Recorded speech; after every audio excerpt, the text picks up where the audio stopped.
விதமாக, நானே வாசல், என் வழியாய் ஒருவன் பிரவேசித்தால் அவன் ரட்சிக்கப்படுவான். ஆம் தேவனே, இயேசு கிறிஸ்துவே இந்த உலகத்தில் இருக்கிற எல்லா மக்களுக்கும் ஒரு வாசலாக, ஒரு வழியாக, நானே வழியும் சத்தியமும் ஜீவனுமாய் இருக்கிறது சொல்லி நாம் வேதத்தில் பார்க்கிறோம்.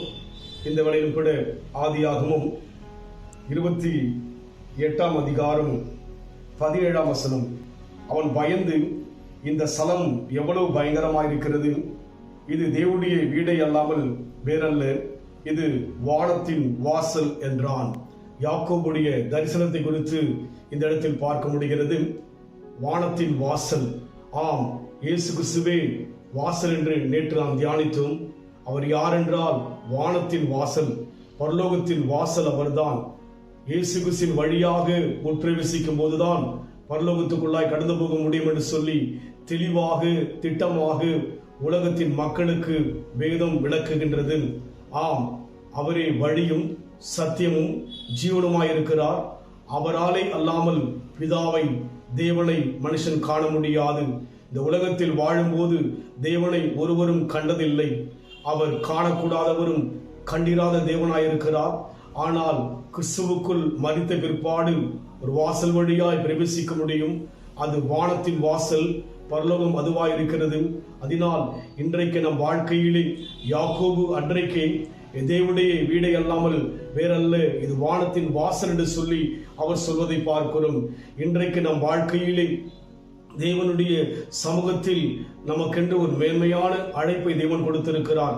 காரணம், இயேசு கிறிஸ்து வாழ்ந்து மரித்து 40 நாளளவும் தன்னுடைய ஜீவியத்தை உயிரோடு கூட காண்பித்ததாக நாம் வேதத்தில் பார்க்க முடியும்.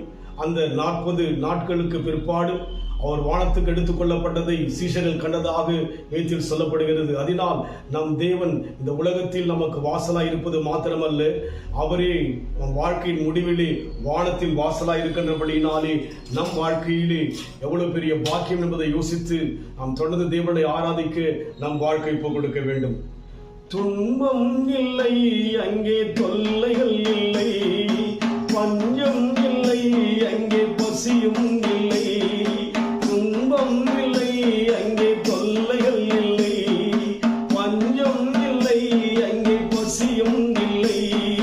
தூதர்கள் போல கானம் பாடுவோம், தூதர்கள் போல கானம் பாடுவோம், என் தூயவரை தரிசித்து தொழுதிடுவோம். வானவீதியிலே என் மன்னன் வருவார், மகிமையோடு என்னை ஏற்றுக்கொள்ளுவார். வானத்தின் வாசல், இயேசு கிறிஸ்து எப்படியாக வானத்துக்கு எடுத்துக் கொள்ளப்பட்டாரோ அதே போல் வானத்தில் வருவார். அந்த வாசல் திறக்கப்பட்டு, வானத்தின் வாசல் திறக்கப்பட்டு இயேசுவானவர் இந்த உலகத்தில் வருவார் என்று வேதம் சொல்கிறது. அன்பின் ஆண்டவரே, நீர் இந்த உலகத்தில் ஆண்டவரே 2000 ஆண்டுகளுக்கு முன்பாக மாம்சமாய் வந்தீர் ஐயா, ரட்சிக்க வந்தீர் ஐயா. அந்த வாசலாயுமை நாங்கள் அறிந்தபடினால் சோத்திரம். இனி வானத்தின் வழியாக இந்த உலகத்துக்கு வருகின்ற போது ஆண்டவரே, உமக்குள் மரித்தவர்கள் முதலாவது எழுந்திருப்பார்கள் என்று சொல்லி பார்க்கிறோம். ஆண்டவரே, அதுபோல எங்கள் வாழ்க்கையில் கர்த்தாவே அந்த அழைப்புக்கு எங்களை பாத்திரவான்களாய் மாற்றும்படியாக வருகைக்கு எங்களை ஆயுதப்படுத்தும்படி ஒப்புக் கொடுக்கிற ஐயா, பொறுப்படுத்திக் கொள்ளுங்க. இயேசுவின் நாமத்தில் பிதாவே, ஆமென். கர்த்தர் ஆசீர்வதிப்பாராக.